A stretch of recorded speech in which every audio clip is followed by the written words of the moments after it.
No matter the Friday, we are always here talking West Virginia football with all of you right here at the Voice of College Football. So jump on in, leave those comments and questions there in the live chat, and we will get to them as soon as possible. And it all happens because of these two. We got Golden Blue Dude from YouTube fame, and of course Travis Kenobi from Last Word on College Football. Boys, how we doing tonight? I'm doing great. Doing all right, Mark. Good. Glad to see both of you here. And we've done this now 12 times, 12 consecutive weeks, folks, on Friday night. And we've had a great collection of contributors here. So Travis has joined us on a regular basis. Of course, Golden Blue Dude is a staple here. He's probably the reason we've got a West Virginia channel here at the Voice of College Football. Of course, Justin Coos Walker joins us on a regular basis. And last week we had a tremendous show with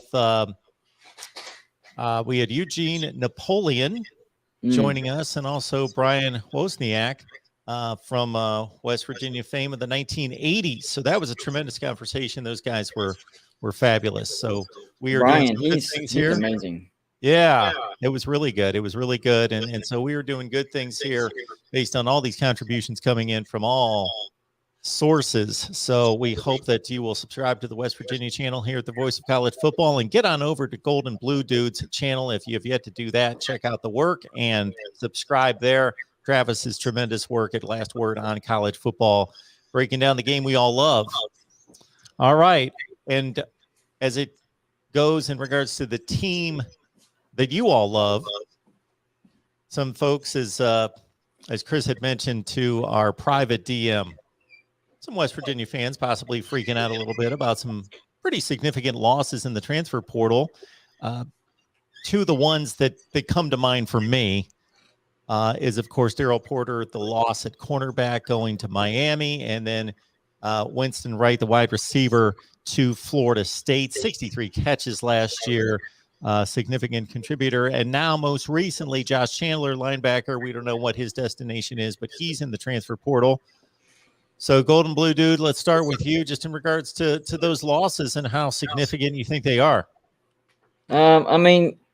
Those three particular losses are significant. I don't think that speaks to West Virginia being in trouble as far as our coaching staff or anything like that. Because if you follow what's been going on, the players that have entered the transfer portal, what they've been doing is they've been getting on social media and actually encouraging the other players that aren't to jump in and follow the money. So the problem at West Virginia right now is dealing with this new NIL thing that was passed last year. Once we can get that under control, I'm not worried about it, because we have a great coaching staff. We're recruiting at a pretty good clip, much better than what we were under Dana Holgerson. So we're in good hands. It's just that one, and I'm not going to call it a little thing because it's a big deal and it's hurting us, but it needs to be figured out. What do you think, Travis? I agree, but I'm also one of those that, I generally kind of go with the flow and see what happens. That's the only choice that we have really as fans, because we're not making the decisions. I do repeat myself somewhat frequently on this theme. We've talked about with others like Daggy earlier.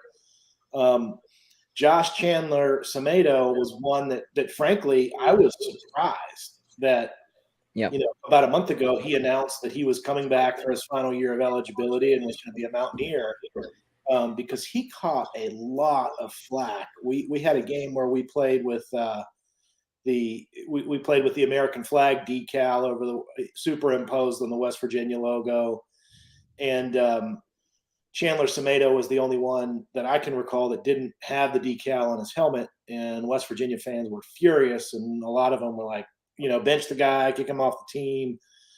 And a lot of those same fans are now saying, "Oh my goodness, he's transferred. This is a sign of, doom and gloom and all of the above." And it really amuses me when it's a guy who you, as a fan, have undivided from the club, and he left probably not for that reason, more likely for NIL based on his tweet activity. But it is what it is at this point. And we still, even at the positions that we're losing, outside of cornerback, really, we still have a pretty decent amount of depth at all of those positions, with some additional young guys who could become contributors earlier than anticipated, which may not be a bad thing. Yeah, and that's a good point too, because that's the same exact situation that happened with Jarrett Daggy during the regular season. You know, all the fans turned on him. Wow, this guy needs to go. We need to get rid of him. And then as soon as he entered into the transfer portal, oh, there's something. What's going on at West Virginia? Our starting quarterback has entered the transfer portal.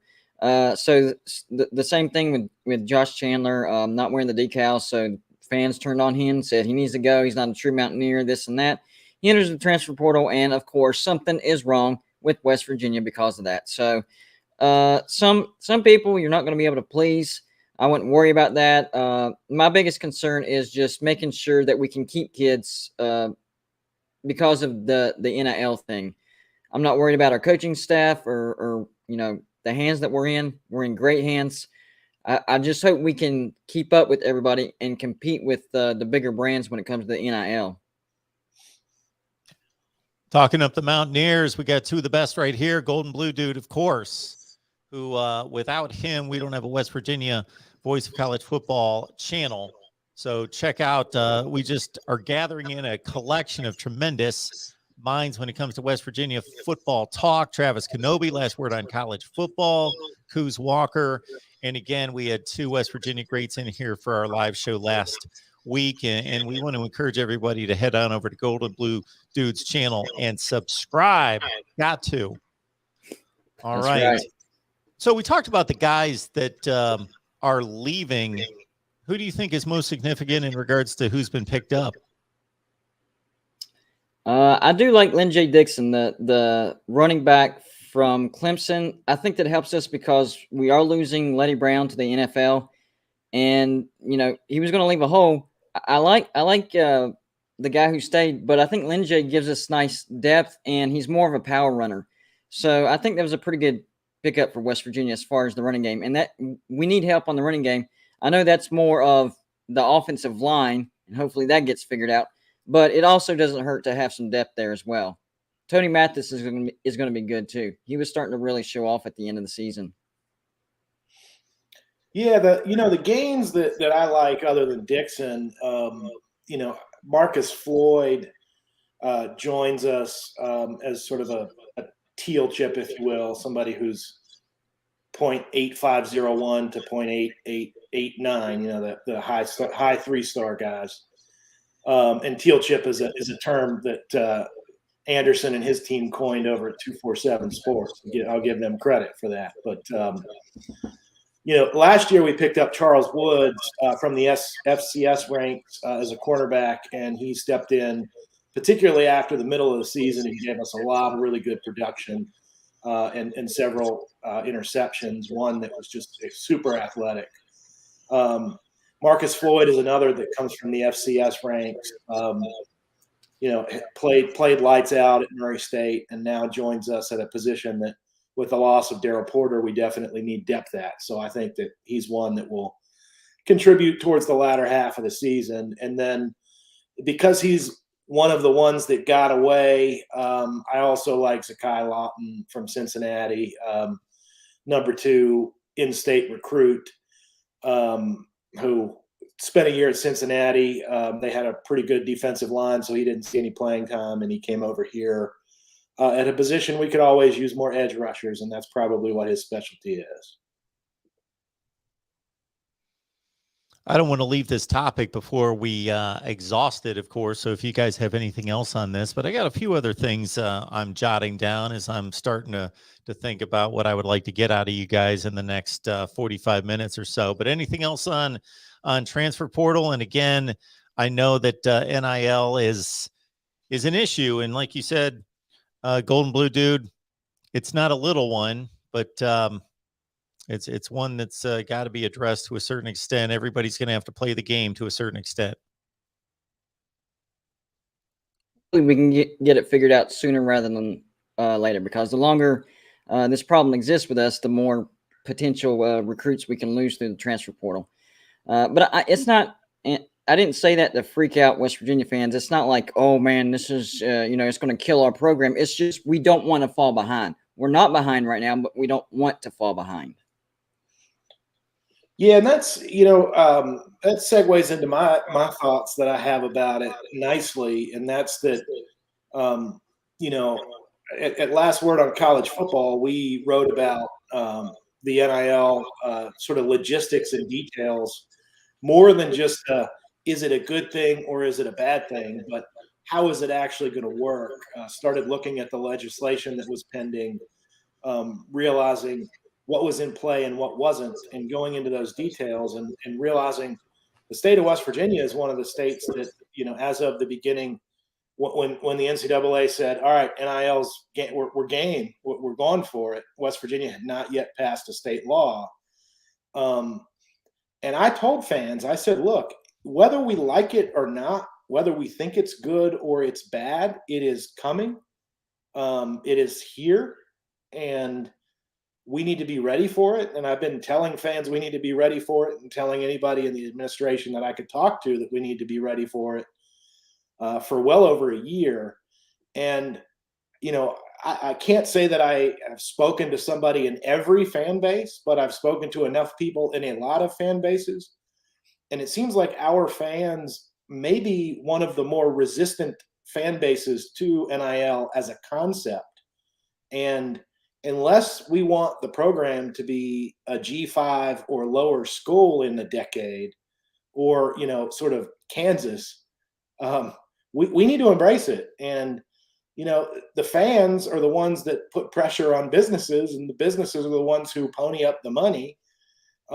So, we, as fans, we better just sort of accept it, even if we don't like it, if we want to field a competitive football team. So while you didn't want to sort of raise alarm bells to the fans, I kind of do, because it's our fans that drive the economics of the team. And we have plenty of guys with big pockets that are alums and supporters. But unless we put pressure on them as a fan base, I could see us falling behind in a hurry.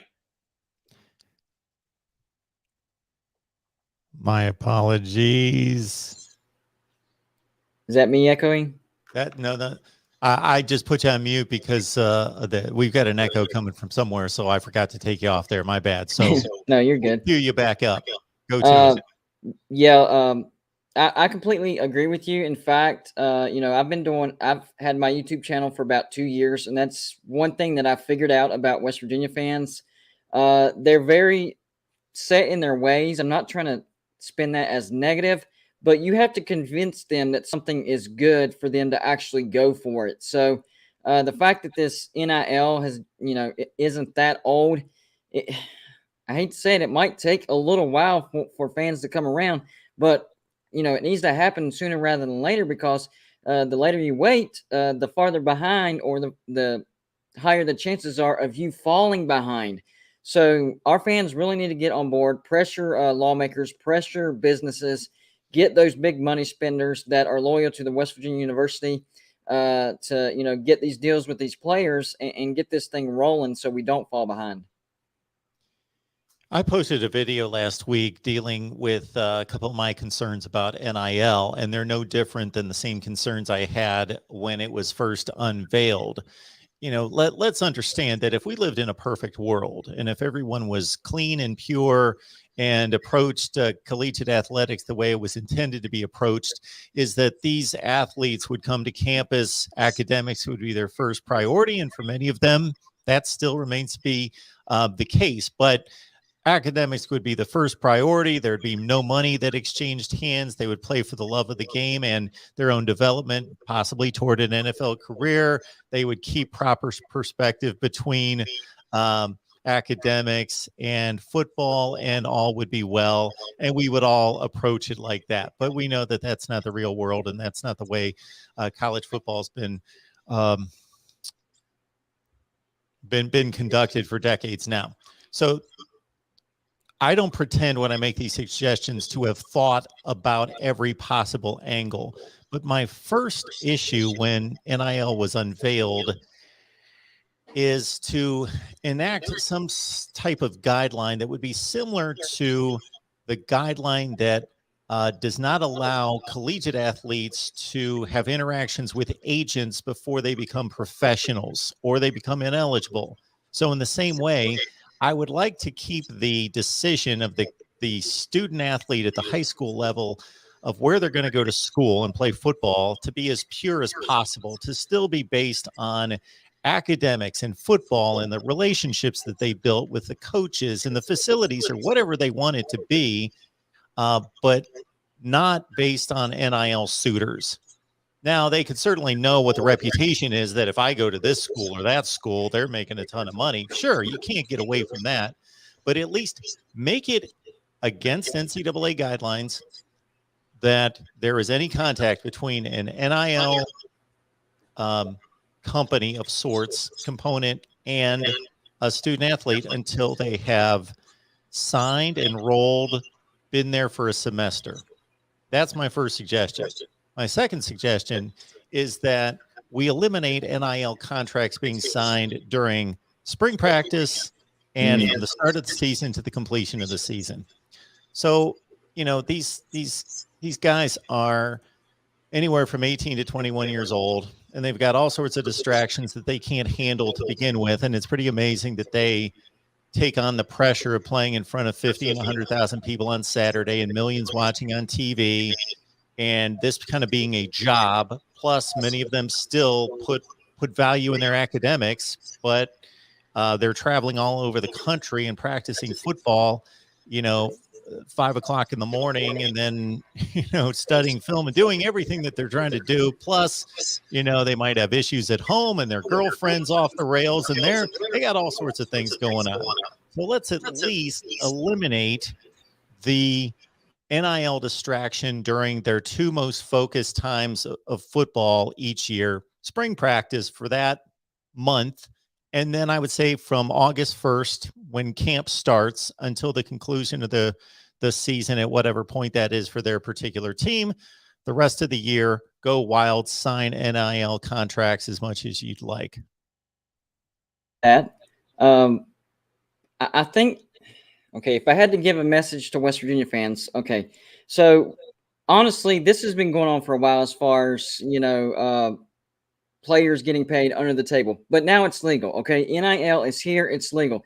So what we need to do is we need to find ways to take advantage of it. One thing that I've been trying to figure out is how West Virginia could actually do that. And like we've been talking about, there are some people out there that have deep pockets that could pull some of this stuff off.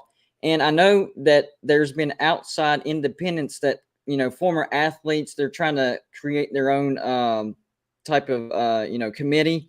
I think it's the Country Roads Committee, if I'm not mistaken. I think that's the name of it. But there needs to be others besides former athletes. There needs to be business owners to come together like these former athletes and show, hey, this is an avenue to get an NIL deal through West Virginia. Like, let it be a staple. Like, this is who you can come to get these deals. And that way, at least, you know, there's some sort of direction that we have going on at West Virginia. I just don't want us to get behind, because West Virginia is not Oklahoma. West Virginia is not Ohio State. West Virginia is not Alabama. So we need to have our own way of taking advantage of this situation. Yeah, Mark, I thought you raised some pretty good points, but couched it appropriately about it. You know, you were saying this if it were a perfect world. You know, outside of one or two states, all of the state laws that I have read actually do prohibit you from approaching a high school athlete and saying, if you sign here, we will give you money. The problem is that it's not a perfect world, and you know, the dirty have been playing dirty for years as it is, and now it's just, I can sort of bless the dirt by saying, don't actually sign the dotted line until you enroll in the school, and then we've legitimized the bagmen, so to speak, that happened before. I do wish, and I wrote an article this week about the transfer portal and how I wish the NCAA was a little more strict with enforcing certain things about it. I also wish that the NCAA had a set and specific rule that they were very hard in. They took a hard line in their enforcement on. One of the things that the NCAA has received a lot of appropriate criticism for is that they've been extremely inconsistent in the way that they've doled out their punishments. And the running joke, of course, is that with basketball, for example, Kansas broke the rules, so now Wichita State is going to pay for it. They kind of play that way in football too. NCAA don't make a whole bunch of rules, but make a few that make a very good sense and enforce the heck out of those ones.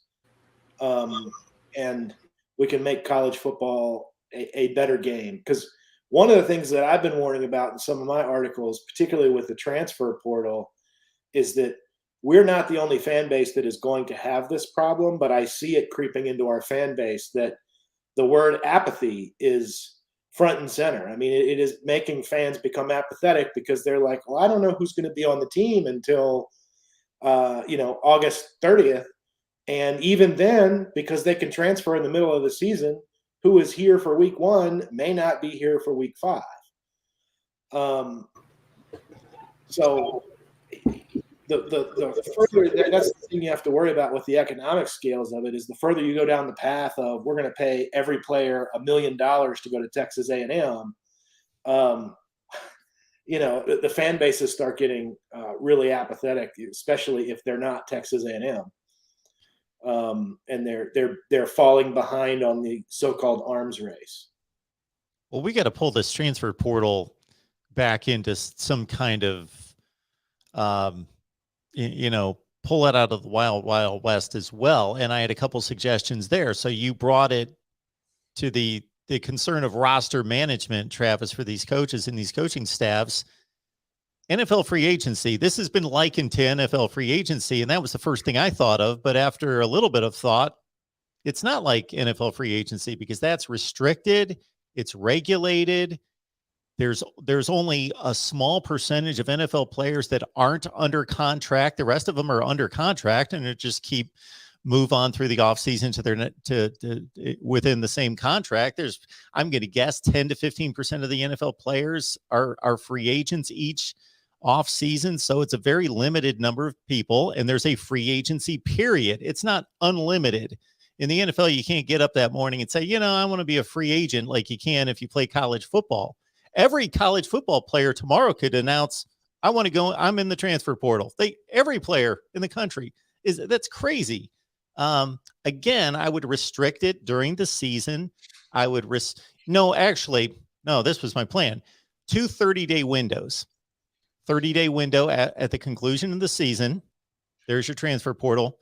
30-day window at the conclusion of spring practice when players get to see where they stand on the depth chart, have that conversation with their position coaches, and know if, okay, this isn't working out for me, I'd like to move on. And make that your 2 quote-unquote free agency periods in college football. Yeah, that's exactly what I wrote about, not to the T, but that's what I wrote about earlier this week, is that I likened it to NFL free agency, sort of to start with, that if the players want to be treated like professionals and get paid like professionals and have freedoms that professionals have, then we ought to understand that there are rules and there are roster management considerations that there are consequences to your actions. If you transfer after week 5 and you're the starting middle linebacker and the depth behind you has 50 snaps, you've just left your team in a really bad spot, and you've shown to the world that you put your own interest above the team, which may be used against you later. But it doesn't seem like any other teams or the NFL or anybody is really thinking about it that way at this point. But the coaches sure are. And, I thought about it, uniformity, where you've got X number of weeks after the college football playoff championship to enter the portal. And if you're not in the portal by then, you are ineligible to play regardless the next season. And then, you have a period, schools have a period of 4 weeks or 6 weeks or something like that to invite transfer portal entrants to the school. Nobody can talk to that player from any other school until their name is in. And if we find out otherwise, that's a violation. You lose some scholarships. And then every player has 3 or 4 visits that they can take, just like high school recruiting. You've got your limit of number of visits, and you take your officials, and you make your decision by X date, and you're in. Same with post spring. Maybe with very limited exception, like, listen, my dad just died, and the school that I want to transfer to is 5 miles from the house, where I live. That's a different story. You do have to make sort of emergency exceptions. And I agree with Christian. I'm glad that you put that up on the screen, Mark, because that was my next point. Was right now you're only supposed to get the one free transfer anyway.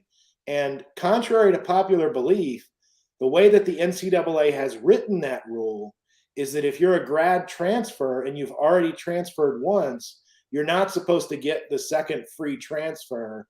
But the NCAA has obviously not been enforcing that rule.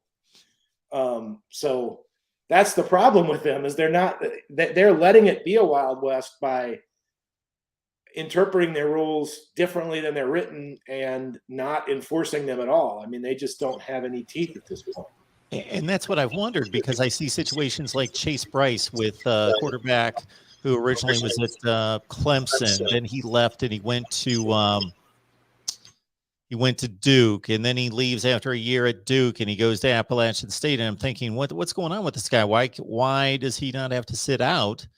I want to not legislate against everything. And if there's a severe situation where, let's say, a player is transferred once and then it can be confirmed that they have a family situation, somebody has a severe medical situation and he's 2,000 miles away from home, that there's leniency or some reason within the rules to allow for certain circumstances like that. But yeah, the one-time transfer rule, what happened to that? Well, Travis, I guess you just told us it's just not being enforced.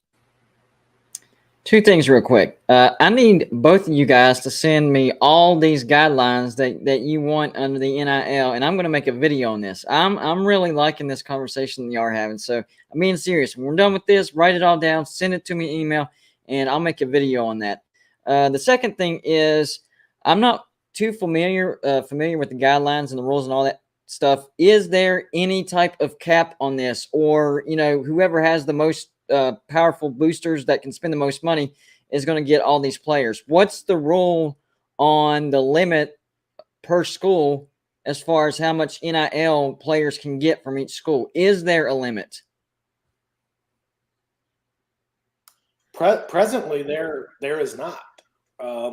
That's insane. Yeah, and it's one thing that I was thinking about when I wrote my transfer portal article, and I have one in the works. I will borrow some of our ideas that we've discussed here that's on sort of reimagining NIL and what it might look like in a rational world. And one of the things I wrote about with the transfer portal is, everybody wants to say, well, if the coaches can leave freely, then the players ought to be able to leave freely. And there's a big difference between the two, actually, because when a coach leaves, in almost all circumstances, he's got to pay a lot of money to the school that he just departed. So unless we treat somebody's got to pay them. Somebody's got to pay them.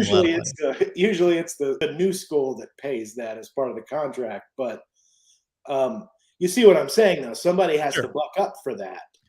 And if the players want the same freedoms as the coaches do, what they need to understand is that the coach is governed by a relatively specific contract that requires money to be paid and milestones to be met, etc.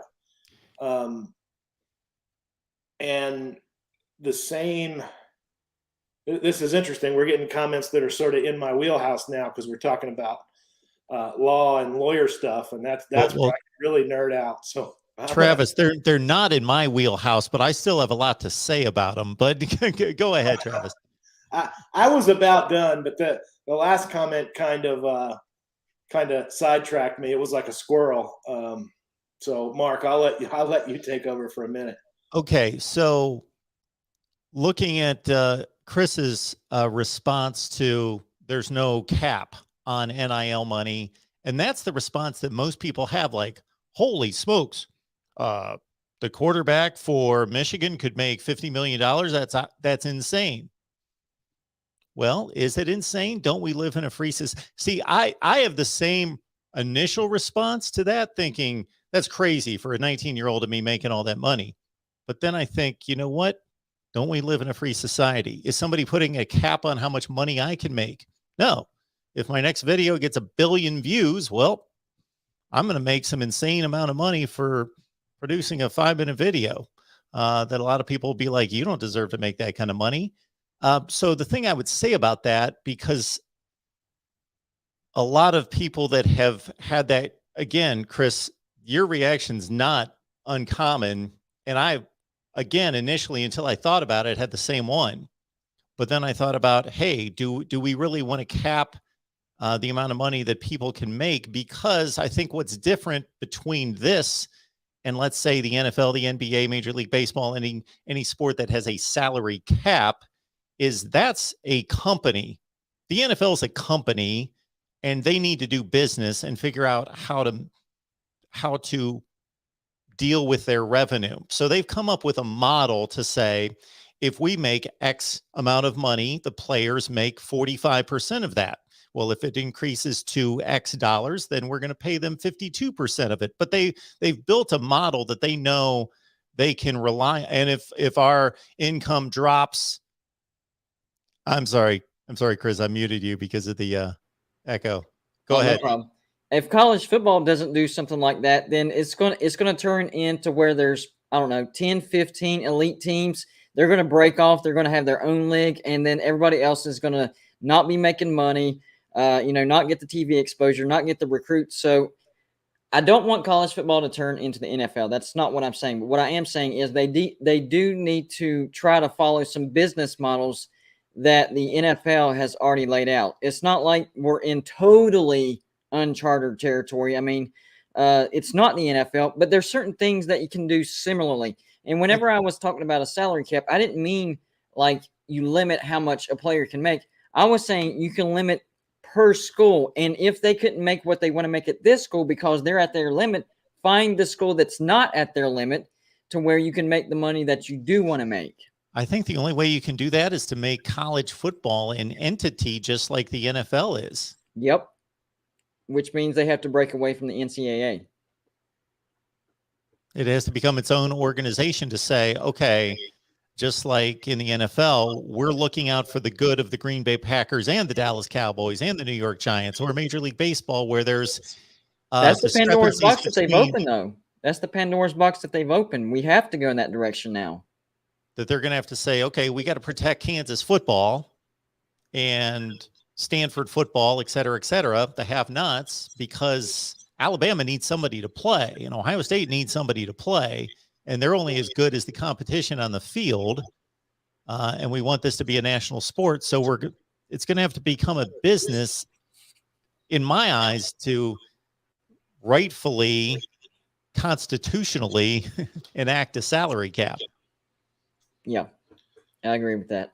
Yeah, because one of the things I was going to say in response to Brett's comment up there is that it is hard to tell somebody how much they can make and what that cap is, and that, in my view, as sort of a believer in capitalism and a believer in sort of free market, I definitely don't have a problem with that concept.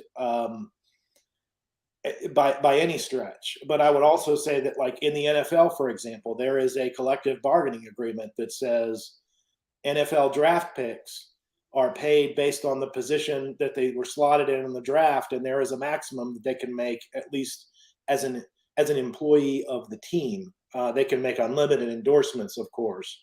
And right now, the only thing in college football is endorsement deals, not pay for play.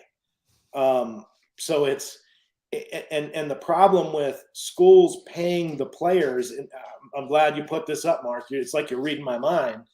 The reason that the schools really are not paying the players and can't is because it's a college. Therefore, Title IX applies, and Title IX makes this economically unfeasible for colleges to pay college football players what the market might command from an endorsement standpoint. Because if college football players are making, $1 million each is the scale, so to speak, Title IX would dictate that you have to have other sports that include other genders, like women's basketball, have to make something that is relatively similar, regardless what the economics of it dictate. I mean, we all know that there are more eyeballs on college football than there are women's basketball, but Title IX doesn't care about that. Title IX cares about equity and making sure that there are enough sports that each institution has to allow an equal number, a relatively equal number of men and women to compete in college athletics.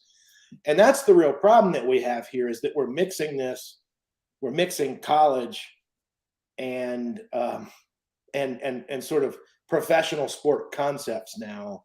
And Congress has had a lot to say about that in the past, for better or worse. I'm not making any comment on whether I think Title IX is good or bad. And yes, the money is coming from outside sources, but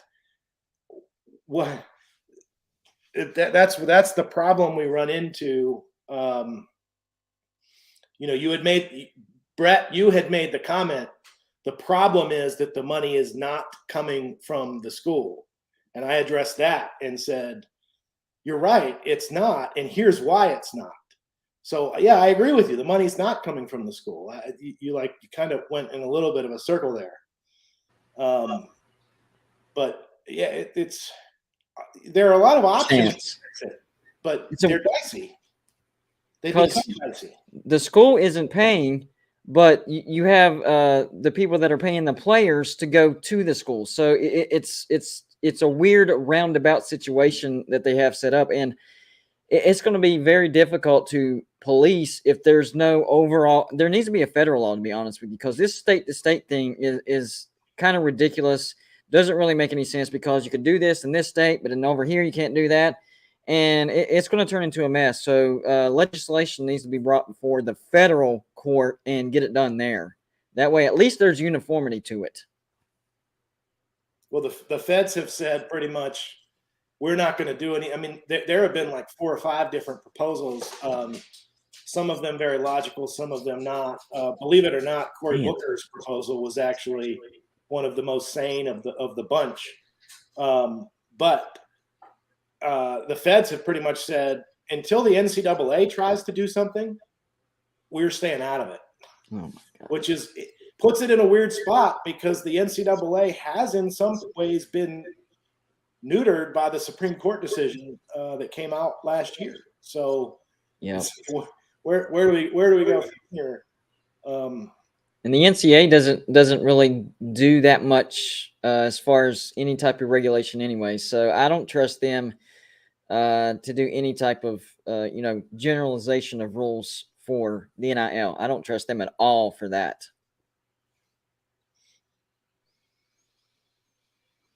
Yeah, it's quite the topic. And again, I just think, as Brett had commented there, and I've stated many times, the money is not coming from the schools. So I don't think you can limit it. There's a salary cap in the NFL, but there's not a salary cap in what endorsement money they can make. And I don't believe for as messy as it could become, and is already. I don't believe in, and I don't think you can hopefully do it in this country the way our Constitution and our laws read. It limits somebody's salary, or limit their ability to make money, I should say. I like Roger's comment, and that's something that I've been distracted by several of the comments on this as we have the discussion, because I like the back and forth on it. In case it's not readily apparent, I kind of nerd out over NIL and transfer portal stuff, but Roger's right. The market will eventually sort of rubber band back. For example, think about all the money that I made the joke before, but it's based in reality. How much money have Texas A&M boosters and businesses paid for that class that they just brought in? I know that Jimbo Fisher wants to say they came here because of the culture, but yeah, some may have, but the NIL money had a lot to do with it. And they went from, a number 5 class generally to, number 1 by a pretty significant margin. What happens if Texas A&M still doesn't win a national championship in the next 4 or 5 years? These guys are going to realize that, maybe the performance on the field has nothing to do with exactly how much we pay these players. I just thought of something. What if whoever's interested in providing an NIL deal for West Virginia players, what if because I don't see how West Virginia can keep up with everybody. So why can't an idea like this, where everybody comes together and says, okay, in 2024, that's when we're going to get all these people together, and we're going to have a special class that year. We're not going to spend 22, 23, but 2024 is the year we're going to target. Could something like that be feasible? Earlier, I was actually, man, you read my mind too from time to time, Chris, and that's it's scary. Like when we did the video, just you and me together several weeks ago, it was like we were on the same page. That was an amazing video. Let's save the money for now and let some other schools cap themselves out, and pay a bunch of players in 24, 25. It's not a terrible strategy. Maybe people behind the scenes are talking about it. Well, I mean, how do you beat a heavyweight fighter? You let them punch themselves out. So Yeah. you can use the same strategy when it comes to NIL. And the fact is, there's only so many scholarships that each school has to give out every year anyway. So it's not like at least for now, it's not like Alabama could pay all 32 5-star players every year and just have a roster full of every good player in the country, or at least every not good player, but everyone dubbed by the scouts as 5-star every year. And then that's another thing though. Scouts miss that.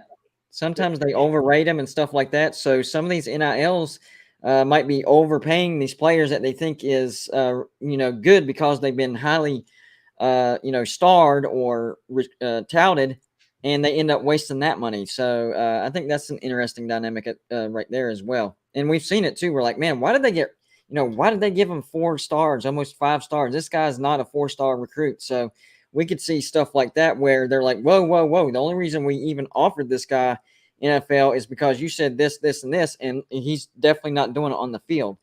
I could see some issues with that as well. Well, when somebody made the comment that the marketplace will kind of plateau and flesh itself out to a certain extent, I think that also has to do with the quality of players that go to particular schools. There's only 11 players on the field. Only a certain amount of players can get playing time. So pick your elite school. They can only have so many 5-star quarterbacks in the room. They're not going to play. So they're going to go somewhere else. And you can't make NIL money, or at least sustained NIL money, I wouldn't think, from being a bench player. NIL companies, I would think, would want to pay the players that are actually on the field producing numbers and who have their faces on TV and can say, I'm a starter at said school and I'm a player. So that's going to, in a sense, I think, continue to even out, instead of maybe playing time being the incentive for players to leave the major the elite schools and go to other major schools on a second or third tier. The incentive now is playing time plus NIL money that, hey, I know I got to be on the field to reap some NIL benefits. Absolutely.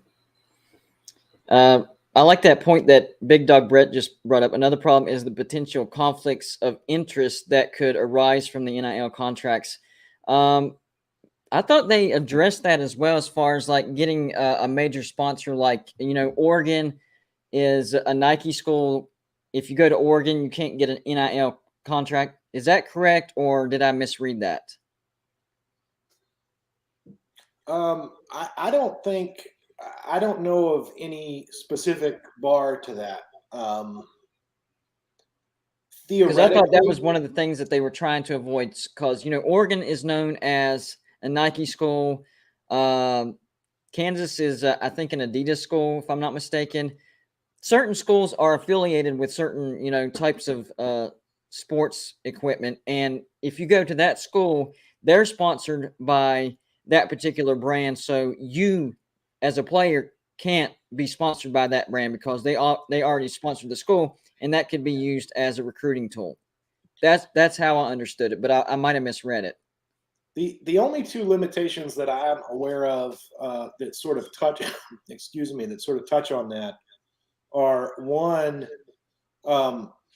theoretically a booster that has no business and there's no sort of like exchange for the compensation being paid.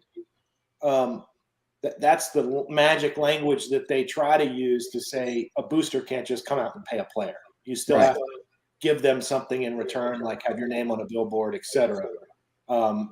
Speak at events, do interviews, etc. And the other limitation would be that there's no sort of free bar. The student athlete is not permitted, absent the college agreeing to give collective licensing rights to the player. That doesn't mean that the player can, like a Mountaineer, cannot go tout the Flying WV in an advertisement unless the school blesses that. But I don't know of any specific bar that said, because you play for Oregon, you can't also get an NIL deal with Nike. I'm not sure where, I can't remember where I heard that from, but that's something that came up almost immediately once we found out that the NIL was passed. That was one of the things that I saw. But I'll have to go back and check that out because I might be completely wrong. Who knows? Well, and I might be missing something too. I can't, as much of a nerd about this as I am, I can't swear that I've read every. But do you see what I'm saying, though? Like, that could be like a huge, massive recruiting tool. I keep going to Oregon because they're a Nike school. They come to Oregon, Nike will give you an NIL deal. You know what I'm saying? That's definitely unfair in my eyes.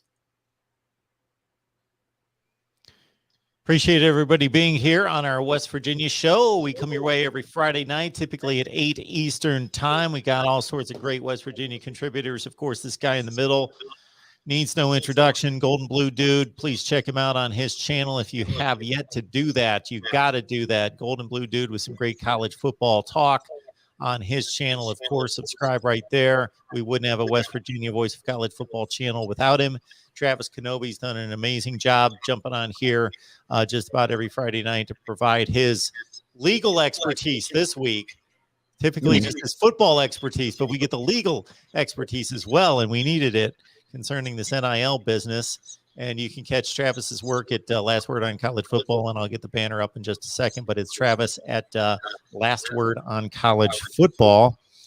Don't know how much time you guys have, but I did want to get your thoughts because, let's see, last week I was on, you guys weren't on last week, and then the week before it was Travis and Coos were on. So I don't think we talked about this just here in the last couple of weeks.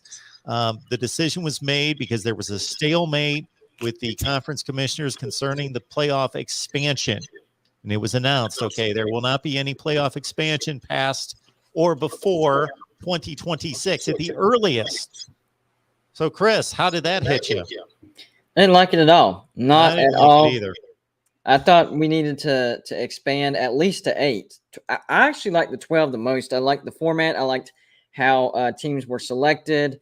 I like the on-campus games for the first round, the bye week for the reward for those first 4 seats. Loved it. But bare minimum, we needed to expand to at least 8 teams. The thing that's driving me nuts is it seems like the way college football likes to make decisions is baby steps. They don't want they can't get to where they need to be in one step. It's like they got to take 1,000 little steps to finally get there. And I think they made the biggest mistake when they came out with the playoffs and switched from the BCS system to the College Football Playoff Committee. I don't understand why they did that. That kind of messed up the whole thing. We wanted playoffs, but then they switched the formula from the BCS, which worked great, by the way. We just needed a playoff format. That's it. But no, they switched from the BCS to a playoff committee, and now there's a human flaw element that's much bigger than what it was in the BCS. Okay, I was going to jump on you there for a second, but you amended your statement there because we did have a human flaw in the BCS system. It was 2/3 vote. Right. Okay. But now it's completely, it certainly is. I don't like 13 people dictating college football. I don't trust those 13. Not that they're bad people or don't know what they're doing. I don't discredit them. They've got an impossible job. 5 conferences, 4 spots, and then Notre Dame and everybody else. I just think it's ridiculous that 13 people wield all that authority in college football. There were mistakes made with the BCS as well, but analytics were definitely a big part of that. It kind of helped curb the human element. There is nothing, absolutely nothing at all to curb the human flaw element with the playoff committee thing. So we're stuck with that, and now we're not expanding at least until 2026. And the alliance, the ACC, the Big Ten, the Pac-12, well, all the little details of how it affects the academics, the other sports, revenue distribution wasn't fully divulged to us, which I don't believe that at all. I think everything that needed to be said was said.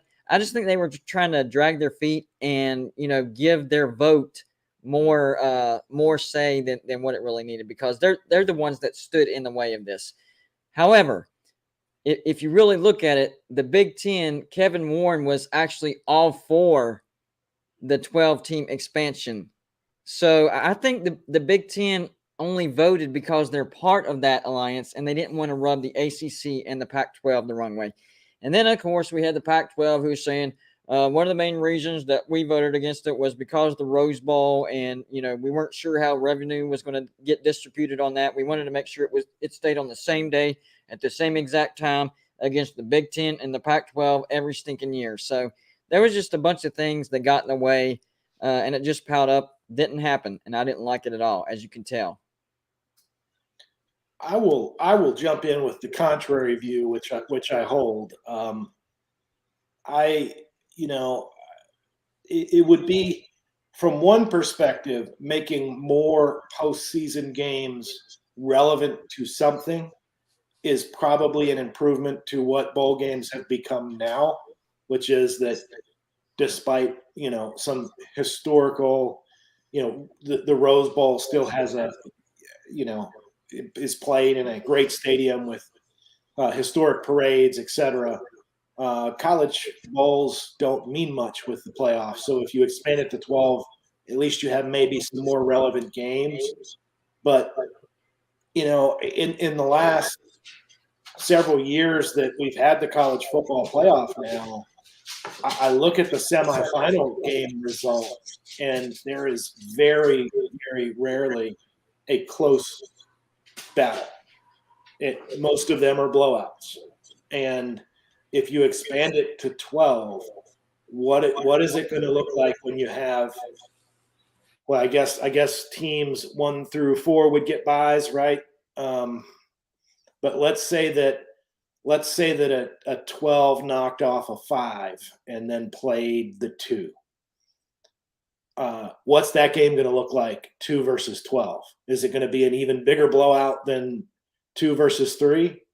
Maybe I think it maybe waters down rather than creates more competition. But I can see the point that it does make more postseason games relevant.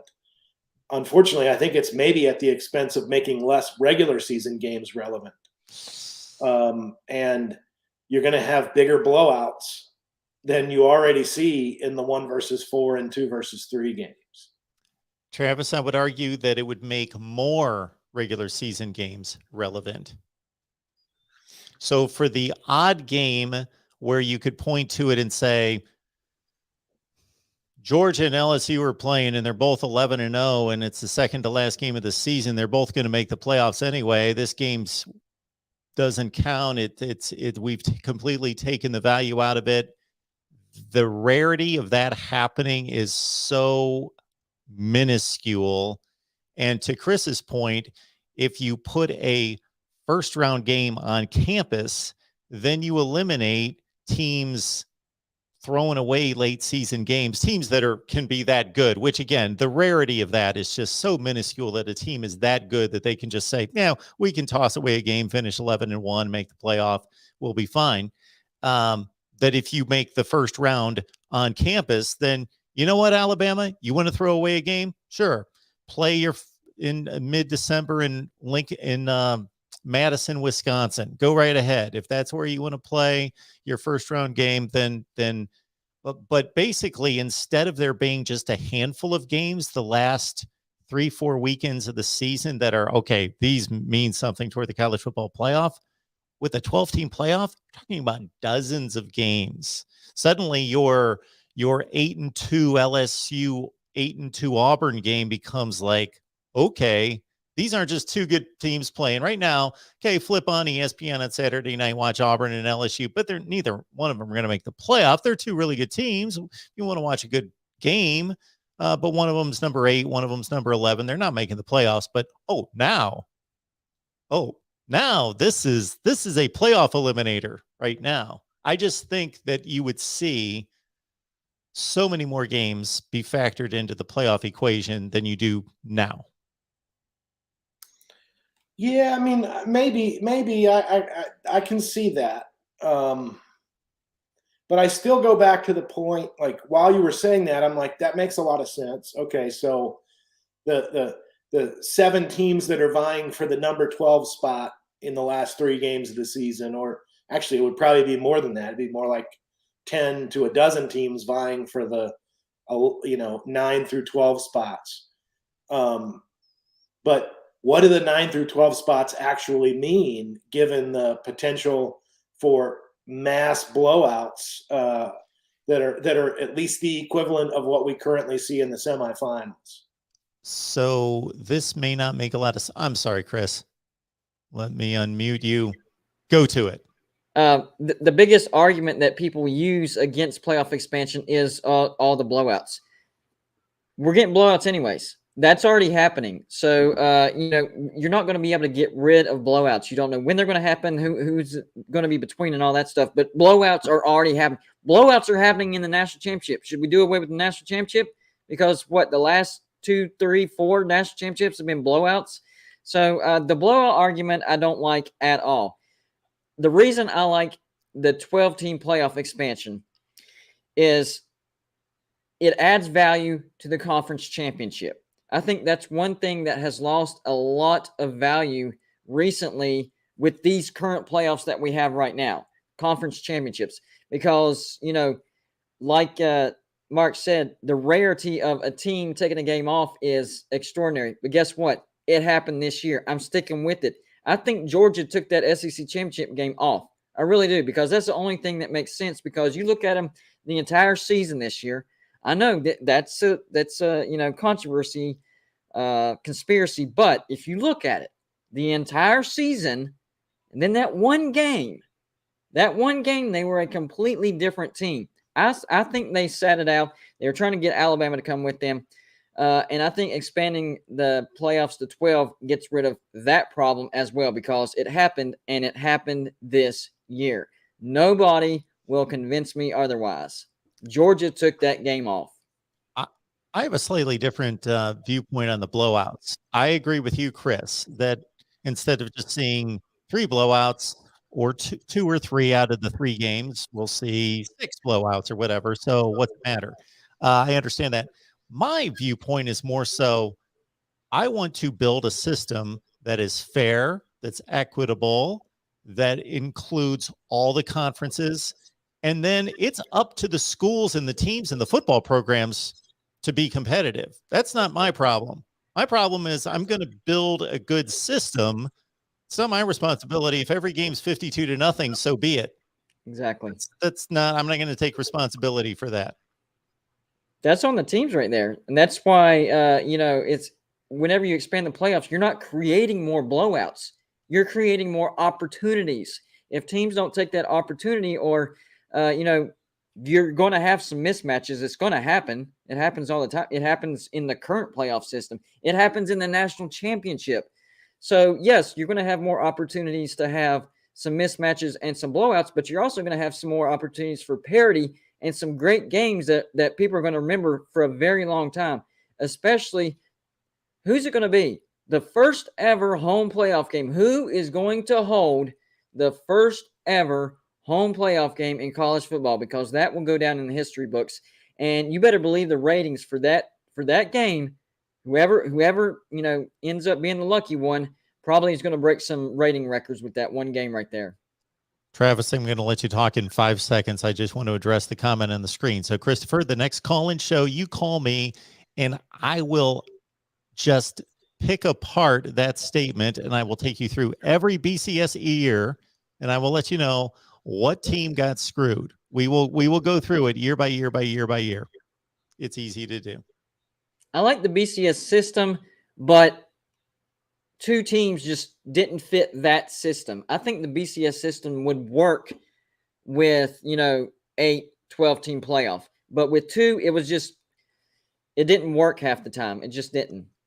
I don't agree with you, but I don't disagree with you. And that's one of the reasons why when the playoff was instituted and people ask me, is this a good playoff system? Is this an improvement? And I'd say, obviously it's an improvement. It affords 2 other worthy teams the opportunity to play for a national championship. But this was no brainchild. They just added 2 teams and changed the system. This was not a good system, but it affords 2 other worthy teams the opportunity to play for a national championship. So just because of that, yes, it's better than the BCS championship game. And I didn't like the BCS championship series. Whenever you're talking about the BCS, you're not just talking about the national championship. There's a whole bunch of things that went into it, and the whole thing was annoying to me. So that's one thing that I'm glad went away. That it didn't make sense to me. It annoyed you and annoyed me as well because they were selling it as some kind of series. Like there was a connection between, there's no connection between these games. These are bowl games. This is the national championship game. You're just trying to lure us into, we got to catch the Orange Bowl and the Sugar Bowl because it leads into the beat. No, there's no connection between any of these games. And West Virginia fans, we like to say we're 3-0. We're 3-0 in BCS games. When you really think about it, it's like, no, stop saying that. We won the 2006 Sugar Bowl, the 2007 Fiesta Bowl, and the 2011 Orange Bowl. That's how you need to word it. We need to get rid of that 3-0 in the BCS. Don't care about that.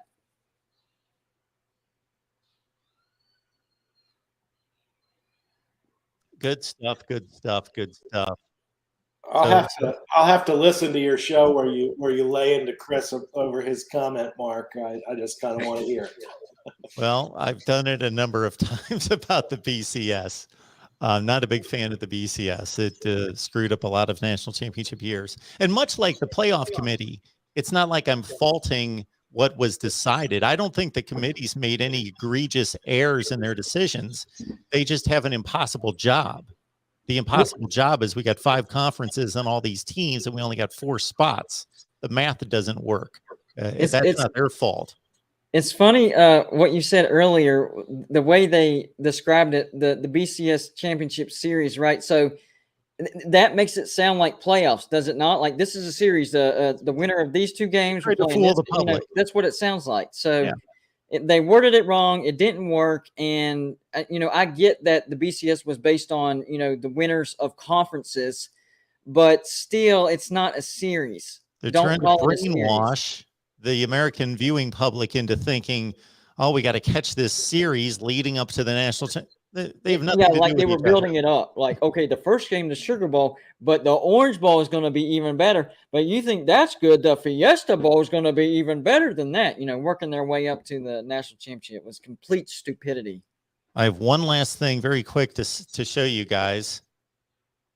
And I don't expect you to take any of that in. That is the grid I am currently building, which is going to determine all-time program rankings for every team in college football. So I'm going through all sorts of metrics. Wow. Concerning AP rankings and national championships. And no, if anyone knows me well enough, that's watched me enough, and Travis is starting to catch on. Am I taking the national championships as claimed by the schools verbatim? No. We're ditching national championships. We're adding national. We're going through every year and saying, nope, that one doesn't count. You didn't earn it. Okay, we're adding this one on, et cetera, et cetera. So national championships, conference championships, winning percentage, all sorts of good stuff there. I like it. So we will try to unveil that by next week. All right. It was great to have you guys on. You guys are amazing. It was a great show. I had fun. I agree. I know I went on a rampage there for a second, but sometimes it just happens. Sorry, guys. It's all right. We're all passionate. I apologize as well. As you guys know, we do the West Virginia, focused content just about every week. And I sit back and I serve up the questions and I try to just throw out a stat or two and let you guys just take it as the West Virginia experts. But you get on these national topics and I could sit here all night and go on and on and on and on. I'm glad you brought it up because I needed to get that out of my system and I didn't even know it. It's just Golden Blue Dude, everyone. What's that, Travis? Conversation. There you go. Excellent. Great stuff here. Everyone, Golden Blue Dude, right on YouTube, right here. Head on over to his channel, subscribe. And of course, that's Travis Kenobi of Last Word on College Football. Is there anything in particular, Travis, you're working on? No, I mean, earlier this week, I did the one thing I covered was college athletes pursuing employee status, and made an argument that, frankly, for a lot of the reasons we discussed today, they shouldn't want to be employees because it will limit what they are able to make and what freedoms they have. And I'm working on the sort of NIL reimagined and another transfer portal article, just sort of showing the numbers and trends. And then a few position previews for the Mountaineers. Nice. Of course. This always comes into play. Anytime I mention ranking teams or ranking programs or all-time rankings, people want to start in different years. So Gatorade, that's not an all-time ranking if you start in the 90s. That's not an all-time ranking. I don't mind doing that. Like if I could punch a button and it would reconfigure all the numbers and I could just spit out different videos to say, okay, Joe Blow wants it to start in 1978. We'll do that. And then that would be great. But that's not the way it works. But and it's funny how we all have a different frame of reference based on how old we are and when we started watching college football. So you have these people that have like a magical year that say college football started in 1980. Why? Well, I do use a thing where for me, because I was born in 82, I only count West Virginia history because I'm going to be honest. I don't care what happened before I was born because I wasn't around. So for me, West Virginia football history starts with 82, and we're really dominating since I was born against Pitt. So I love my era of West Virginia football. I'm sticking with it. But if you were, say, a Princeton grad, you want college football to end in about 1925. Exactly. Yep. And I got to say, I cut off looking at those national championships sometime in the 20s because, oh my word, the first 15 to 20 years of college football, just because there's like 4 teams playing and the first team's 3-0 and the other 2 are 1-2-1. And okay, does this really matter? Was anything really determined here? No, I don't think I'm going to count that. Right. I got something going on that you might want to check out, Mark. So last year, I did what's called a logo bracket championship. So I created brackets of all 130 logos, made videos, had people vote, and whoever got the most votes moved on to the next round, all the way to a champion. Last year's champion was Boise State. We had over 1,000 votes in the final championship vote. This year, it's going to be even bigger. I'm doing all 358 Division I college basketball logos. Right now, we're in the middle of the random drawings to keep the integrity. Boring live show, yes, but I have to keep the integrity so nothing's set up. I was accused of that last year, by the way. So once that's done, I'll start pumping out the videos, and we'll see how the voting goes. That gets crazy. The votes,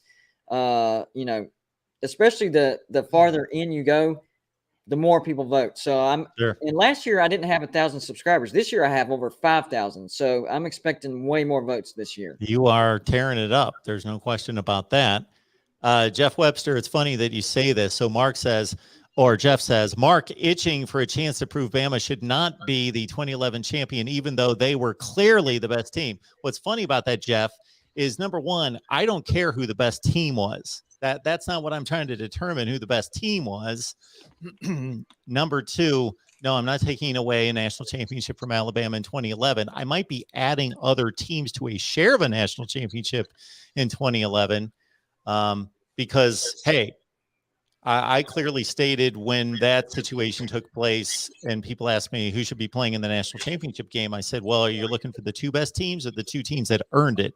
Those are two different things.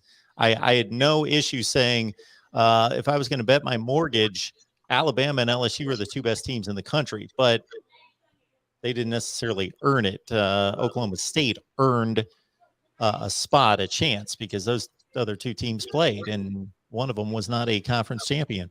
I bet there's many years where the best team in the nation did not win the national championship because they got tripped up somewhere and didn't earn their way in. So people have got to get rid of that notion of the national champion is always the best team in the nation. Not necessarily. Sometimes the best team in the nation, gets hung up somewhere or doesn't play their A game. They get tripped up and they didn't earn their way to the national championship to prove it. So you have to keep that into perspective as well. And I'm sticking to 2007. I think West Virginia is one of those teams where that happened to. That last game we tripped up on Pitt. And I'm telling you, nobody can't convince me otherwise. Had we beat Pitt and got a national championship. Man, I wish I had my list in front of me. West Virginia's fun. That was the year. Who'd you guys beat in the bowl game? Oh, we whooped Oklahoma. Oklahoma, 48-28, right? Yep. Yeah, you might just have a share of a national championship. I believe you do. Nice. In my book. So. You convinced him to add one to the spreadsheet. See? No, they're on there already. I was just proving Mark's point. It was already on there. I was proving his point. I didn't change his mind. They're on there. There's a log jam in 2007 for a national championship. It is split between like 5 teams. Yeah. You're setting up. That's when the playoffs would have been awesome. Boise State. I'm sorry, Travis, what? Said you're setting up Mark just like you set up Boise State last year.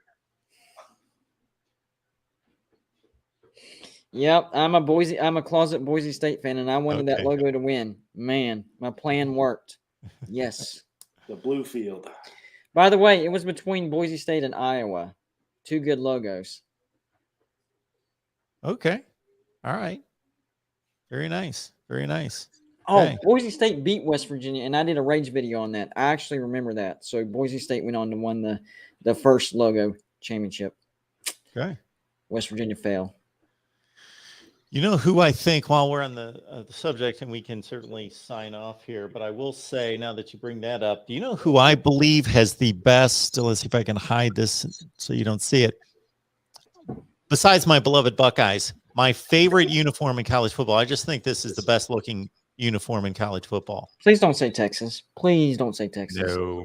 What conference are they in? Give us a hint. Oh, okay. The Pac-12. Oh, USC?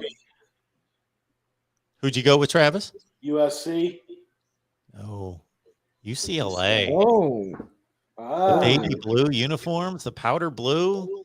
I like the powder blue, but I don't like the combination on the gold. I don't like that. I like the powder blue for North Carolina, not for UCLA. I don't think it looks good with the gold. Have you ever Yeah. told my colleague Tony that you think that way? Oh, he's heard that a number of times. I've told him, when USC and UCLA are on the field at the Rose Bowl, it is the most picturesque setting in college football. It's beautiful.